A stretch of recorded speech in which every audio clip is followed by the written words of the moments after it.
蘇振邦書整物理治療師。嚟緊呢4個嘅視頻咧，我會係介紹點樣自己用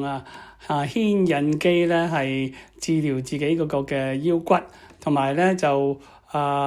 用冰剪咧係敷喺我腳同埋手嗰度，咁咧然後咧我就左嗰個午睡咁咧我亦都好鼓勵大家咧，如果識英文嘅都睇埋英文嗰個頻道，因為好多時咧喺翻譯上邊咧會有少少嘅唔同希望能夠幫助到大家。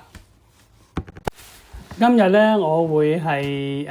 介紹俾大家點樣係用一個嘅牽引機或者係拉腰嘅機咧，係幫自己做拉腰嘅治療。咁你可以睇到咧呢張床啦，呢張床咧我喺1985年買嘅，我喺香港開業嘅時候，呢張係張非常好嘅床，可以用咗成40年有多啦。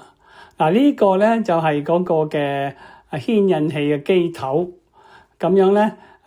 呢個機頭咧係叫做 L-Track， 你可以睇到L-Track 471，咁樣咧我就會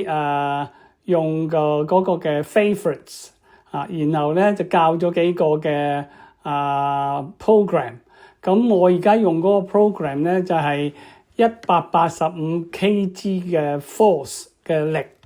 去拉。我嘗試過好多次啦，呢個咧係最適合我嘅。如果拉得太輕嘅時候咧，你又冇乜感覺；但拉得太重嘅時候咧，尤其是我跌親之後咧，拉得重嘅時候咧，我起身係有痛嘅。所以而家咧，我要自己好小心。咁其他嘅病人咧，亦都係要揾到最適合嘅重量就好啦。